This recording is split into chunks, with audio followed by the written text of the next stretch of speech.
যে অন্নপূর্ণা নাম নথিভুক্তকরণ শুরু করেছি, তার প্রথম পর্যায়ে আমরা ৩,০০০ টাকা করে টাকা ট্রান্সফার করব আগামী বুধবার দিন। এই মুহূর্তে সবচেয়ে বড় খবর, অন্নপূর্ণা ভান্ডার প্রকল্পে মা বোনদের জন্য আজ দারুণ সুখবর। অন্নপূর্ণা ভান্ডার প্রকল্পে মা বোনদের ব্যাংক অ্যাকাউন্টে কবে টাকা ঢুকবে তার ফাইনাল তারিখ ঘোষণা করে জানিয়ে দিল মুখ্যমন্ত্রী শুভেন্দু অধিকারী। অন্নপূর্ণা ভান্ডার প্রকল্পে মা বোনদের ব্যাংক অ্যাকাউন্টে ৩,০০০ টাকা ঢোকার প্রক্রিয়া শুরু হয়ে গেছে। ইতিমধ্যে অন্নপূর্ণা ভান্ডার প্রকল্পের আবেদন প্রক্রিয়া কিন্তু ইতিমধ্যে শুরু হয়ে গিয়েছে। অন্নপূর্ণা ভান্ডার প্রকল্পের ফর্ম কোথায় পাবেন, কিভাবে আবেদন করবেন, কোথায় করবেন, অনলাইন করবেন না অফলাইন করবেন, সমস্তটা জানাবো আজকের এই ভিডিওর মাধ্যমে। এবং অন্নপূর্ণা ভান্ডার প্রকল্পে মা বোনদের এবার অনেকের নাম বাদ পড়তে চলেছে। ইতিমধ্যে কোন কোন উপভোক্তার নাম বাদ পড়তে চলেছে, এবার কারা টাকা পাবেন কারা টাকা পাবে না, সমস্ত জানাবো আজকের এই ভিডিওর মাধ্যমে। এবং অন্নপূর্ণা ভান্ডার প্রকল্পের ফর্ম ফিল আপ করার সময় অনেকে সমস্যার মধ্যে পড়েছে, অনেকে কমেন্টের মাধ্যমে জানিয়েছেন, যেমন ইনকাম ট্যাক্স আমার নামে আছে, আমি কি আবেদন করতে পারবেন, এছাড়া পাকা বাড়ি থাকলে কি আবেদন করতে পারেন, এছাড়া কিন্তু হাজবেন্ড চাকরি করে তাহলে কি আপনি আবেদন করবেন, সমস্ত জানাবো আজকে এই ভিডিওর মাধ্যমে। তো অবশ্যই পুরো ভিডিওটা দেখতে থাকুন। এবং লক্ষ্মী ভান্ডার প্রকল্পে যারা পুরনো উপভোক্তা আছে অনেকে কনফিউশন আছেন যে আপনাদের কি নতুনভাবে আবেদন করতে হবে অন্নপূর্ণা ভান্ডার প্রকল্পের জন্য, না অটোমেটিক কনভার্ট হয়ে যাবে অন্নপূর্ণা ভান্ডারে। ইতিমধ্যে কিন্তু লক্ষ্মী ভান্ডার প্রকল্প কিন্তু অফিসিয়াল ওয়েবসাইট কিন্তু পরিবর্তন হয়ে কিন্তু অন্নপূর্ণা ভান্ডার ইতিমধ্যে হয়ে গেছে, সেটা কিন্তু আপনারা অনেক সিন দেখতেই পাচ্ছেন। তো আপনারা যদি আমাদের এই চ্যানেলে নতুন দর্শক হয়ে থাকেন অবশ্যই চ্যানেলটি সাবস্ক্রাইব করে পাশে বেল বাটনটি অন করে রাখবেন, এরকম সরকারি সমস্ত এরকম প্রকল্পের আপডেটগুলি সবার আগে পাওয়ার জন্য। এবং আপনি যদি ফেসবুক থেকে দেখেন অবশ্যই পেজটি ফলো করে রাখতে ভুলবেন না। তো চলুন আর কথা না বাড়ি ভিডিওটি শুরু করা যায়। পশ্চিমবঙ্গ সরকারের তরফ থেকে জারি করা হলো অন্নপূর্ণা ভান্ডারের বিজ্ঞপ্তি।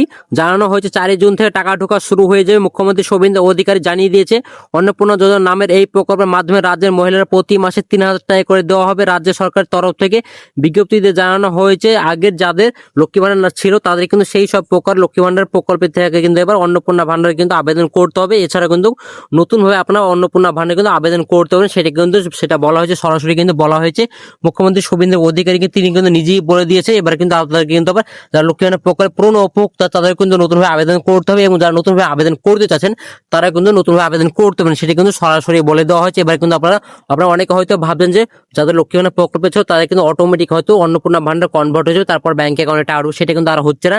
মুখ্যমন্ত্রী শুভেন্দু অধিকারী কিন্তু সাফ জানিয়ে দিয়েছে এবার কিন্তু আপনাদের অন্নপূর্ণা ভান্ডারের জন্য নতুনভাবে আবেদন করতে হবে, আর তার জন্য কিন্তু নতুনভাবে ফর্মও প্রকাশ করা হয়েছে, প্রায় 13 পাতার মতো ফর্ম। সেই ফর্মটা ফিল আপ করে কিন্তু আপনাদের অন্নপূর্ণা ভান্ডার টাকা পাবেন। মুখ্যমন্ত্রী শুভেন্দু অধিকারী কি বলেছে তার নিজের মুখ থেকে আপনারা নিজেরাই শুনে নিন। যে অন্নপূর্ণা নাম নথিভুক্তকরণ শুরু করেছি, তার প্রথম পর্যায়ে আমরা ৩,০০০ টাকা করে টাকা ট্রান্সফার করব আগামী বুধবার দিন। আপনারা কেউ বিচলিত হবেন না। প্রত্যেকের বাড়িতে যারা ফর্ম ফিল আপ করতে পারবেন না তাদের প্রত্যেকের বাড়িতে আমাদের পক্ষ থেকে লোকেরা যাবে, আমাদের লোকেরা গিয়ে আপনাদের ফর্ম ফিল আপ করে আনবে, কারণ আমরা চাই প্রকৃত প্রাপকদের হাতে এই অর্থ পৌঁছাক। আমরা চাই না কোনো অভারতীয়র অ্যাকাউন্টে এই টাকা যাক। তো আপনারা নিজেরা শুনতে পারেন, আমি দেখতে পারেন শুভেন্দ্র অধিকারী সাফ জানিয়েছে এবার কিন্তু ৪ জুন থেকে কিন্তু অন্নপূর্ণা ভান্ডার প্রকল্পে মা বোনদের ব্যাংক অ্যাকাউন্টে টাকা ঢোকা শুরু হয়ে যাবে। তারাই কিন্তু আপনাদেরকে ফর্ম ফিল আপ করতে হবে, ফর্ম ফিল আপ না করলে কিন্তু আপনার ব্যাংক অ্যাকাউন্টে টাকা ঢুকবে। ৪ জুন থেকে কিন্তু সমস্ত উপভোক্তা ব্যাংক অ্যাকাউন্টে টাকা ঢোকা শুরু হবে, এবং যারা নতুনভাবে আবেদন করবেন অন্নপূর্ণা ভান্ডারের জন্য তারাই কিন্তু ৪ জুন থেকে কিন্তু টাকা ঢোকার প্রক্রিয়া তাদের ব্যাংক অ্যাকাউন্টে শুরু হয়ে যাবে। এবং যারা ফর্ম ফিল আপ করবে না তাদের কিন্তু ব্যাংক অ্যাকাউন্টে টাকা ঢুকবে। এবং আপনাদের ফর্ম ফিল আপ করার জন্য আপনাদের কিন্তু প্রত্যেকটা বাড়িতে গিয়ে কিন্তু সে আধিকারিক থাকবে, অর্থাৎ কিন্তু পশ্চিমবঙ্গ সরকার যে তরফ থেকে কিন্তু প্রত্যেকটা বাড়িতে কিন্তু ICDS এবং BLO যাবে, BLO গিয়ে কিন্তু আপনাদের ফর্ম ফিল আপ করে কিন্তু নিয়ে আসবে। তারপরে কিন্তু আপনাদের সেই ফর্মটার পরে কিন্তু আপনার ব্যাংক অ্যাকাউন্টে টাকা ঢোকার প্রক্রিয়া শুরু হয়ে যাবে। তার আগে কিন্তু আপনার ব্যাংক অ্যাকাউন্টে টাকা ঢুকবে। এবং অনেকে হয়তো ভাবছিলেন যে আপনাদের লক্ষ্মী ভান্ডার প্রকল্পের টাকা তো পাচ্ছেন, অটোমেটিক হয়তো কনভার্ট হয়ে যাবে, সেটা কিন্তু হচ্ছে না, কারণ আপনাদের এরা কিন্তু আগের সরকার যে ছিল সেখানে কিন্তু অনেক দুর্নীতি হয়েছে, তার জন্য কিন্তু আপনাদের এবার কিন্তু নতুন ভাবে কিন্তু ফর্ম ফিল আপ করতে হচ্ছে। তার জন্য কিন্তু আপনার অনেকে হয়তো কনফিউশন থাকছেন যে কেন আমাদের নতুন ভাবে ফর্ম ফিল আপ করতে হবে, আমাদের তো ফর্মটা অনেকে হয়তো হাতে পেয়েছেন, অনেকে হয়তো কনফিউশন পড়ে গেছেন, এবং অনেকে হয়তো ভাবছেন প্রায় 13 পাতার মতো ফর্ম, এই ফর্মটা কিভাবে ফিল আপ করবো আপনারা চিন্তা করবেন না। আপনার বাড়ি গিয়ে আধিকারিক গিয়ে অন্নপূর্ণা ভান্ডার প্রকল্পের ৩,০০০ টাকা পেতে কি নেবো, অর্থাৎ আপনার কোন কোন উপভোক্তা এবার টাকা পাবেন, কোন কোন উপভোক্তা টাকা পাবেন না। তবে পশ্চিমবঙ্গ সরকার তরফ থেকে বিজ্ঞপ্তিতে জানানো হয়েছে কিছু নাম বাদ পড়বে, মৃত ভোটার, স্থানান্তরিত ভোটার, নাম বাদ পড়া ভোটার, এবং এই সালে 2026 চলাকালীন অনুপস্থিত ভোটারের নাম কিন্তু এবার বাদ পড়েছে। লক্ষ্মী ভান্ডার প্রকল্পের নাম থাকলে কিন্তু সোজাসুজি ভাবে কিন্তু অন্নপূর্ণা ভান্ডার কিন্তু স্থানান্তরিত হবে না, অর্থাৎ কিন্তু লক্ষ্মী ভান্ডার প্রকল্পে যদি নাম থেকে থাকে আপনার এবার কিন্তু আপনি অন্নপূর্ণা ভান্ডারে কিন্তু আপনি আবেদন করতে পারবেন না। এছাড়া কিন্তু খসড়া তালিকা প্রকাশের দ্বিতীয় তালিকার পরে কিন্তু অনেকের নাম বাদ পড়েছে, সুনামি হওয়ার পর কিন্তু অনেকের নাম বাদ পড়েছে। এবার কিন্তু ভোটার স্লিপ বিতরণের সময় কিন্তু অনেকের কিন্তু কিন্তু নাম বাদ পড়েছে, অর্থাৎ অনেক কিন্তু মৃত ভোটার হিসেবে ঘোষণা হয়েছে, তারা কিন্তু এবার কিন্তু আবেদন করতে পারবেন। তাই এছাড়া কিন্তু অনেকের নাম যেহেতু বাদ পড়েছে সেই হিসাবে কিন্তু আপনাদের চিহ্নিত করা আছে, সেই সব ভোটারের কিন্তু নাম বাদ পড়েছে। লক্ষ্মী ভান্ডার নাম থাকলেও কিন্তু এবার সোজাসুজি ভাবে কিন্তু আপনার অন্নপূর্ণা ভান্ডারে কিন্তু আপনারা আবেদন করতে পারবেন, সেই কিন্তু সহজাসুজি ভাবে বলা দেওয়া হয়েছে। এবার কিন্তু যাদের নাম এসআরের কারণে আপনাদের নাম বাদ পড়ছে, আপনাদের অনেকের কিন্তু মৃত ভোটারে কিন্তু অনেকের কিন্তু নাম বাদ পড়ছে, এবার কিন্তু আপনারা অন্নপূর্ণা ভান্ডারে কিন্তু আবেদন করতে পারবেন না। কারণ অনেক কি হচ্ছে, আপনাদের ভোটার লিস্টে নাম না থাকার পরে কিন্তু আপনারা অন্নপূর্ণা ভান্ডারে কিন্তু আবেদন করতে চাচ্ছেন, তারা কিন্তু পারবেন না। কারণ অনেকে কি হয়েছে, যাদের অনেকে কিন্তু আপনাদের বিগত সরকার থাকে অনেকে কিন্তু 2 নম্বরে ভাবে অনেকে টাকা নিয়েছেন, সেই সব টাকাগুলোকে এবার কিন্তু আপনারা পাবেন না। কারণ আপনাদের অন্নপূর্ণা ভান্ডার কিন্তু স্বচ্ছতার ভাবেই কিন্তু আবার অন্নপূর্ণা ভান্ডার চালু করা হয়েছে। এবার কিন্তু আপনাদের সকলকে কিন্তু অন্নপূর্ণা ভান্ডার কিন্তু ফর্ম ফিল আপ করতে হবে, না হলে কিন্তু আপনাদের ব্যাংক অ্যাকাউন্টে টাকা ঢুকবে না। 4 জুন থেকে অন্নপূর্ণা ভান্ডার টাকা পৌঁছে যাবে মহিলাদের ব্যাংক অ্যাকাউন্টে। এই প্রকল্পের আওতায় মহিলারা প্রতি মাসে 3,000 টাকা করে পাবেন।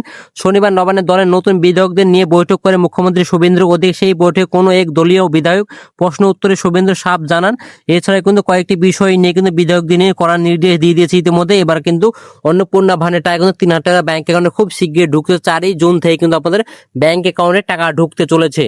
সরকার বদলের পর লক্ষ্মী ভান্ডার নিয়ে একাধিক তথ্য সামনে এসেছে। পুরুষদেরও ব্যাংক অ্যাকাউন্টে পরবর্তী সরকারের এই প্রকল্পে টাকা ঢুকেছিল। কয়েকদিন আগে মুখ্যমন্ত্রী শুভেন্দু অধিকারী বলেছেন, লক্ষ্মী ভান্ডার প্রকল্পের থেকে এবার 30 লক্ষ উপভোক্তার নাম বাদ পড়তে চলেছে।